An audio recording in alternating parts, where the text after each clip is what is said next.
Hormuz নিয়ে ওমানের সঙ্গে সমঝোতা চূড়ান্ত পর্যায়ে, বললেন ইরানের পররাষ্ট্রমন্ত্রী আব্বাস আরাগচি।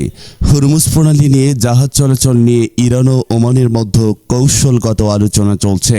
দুদেশের মধ্যে শীঘ্রই সমঝোতা চূড়ান্ত হতে পারে বলে জানিয়েছে ইরানের পররাষ্ট্রমন্ত্রী আব্বাস আরাগচি।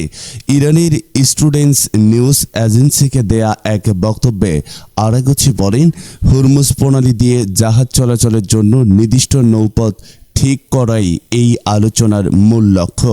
তিনি স্পষ্ট করে বলেন, ওমানের সঙ্গে এই আলোচনা যুক্তরাষ্ট্রের সঙ্গে চলমান যুদ্ধবিরতি আলোচনার অংশ নয়। দুটি বিষয় সম্পূর্ণ আলাদা। আরাগচি ভাষায় এটি মূলত হরমুজ প্রণালীতে জাহাজ চলাচলের জন্য নৌপথ নির্ধারণ সংক্রান্ত একটি কৌশলগত আলোচনা। তিনি জানান, দুই দেশের বিশেষজ্ঞরা এ নিয়ে কাজ করছেন এবং সামরিক বাহিনীর কর্মকর্তারাও আলোচনায় যুক্ত রয়েছেন।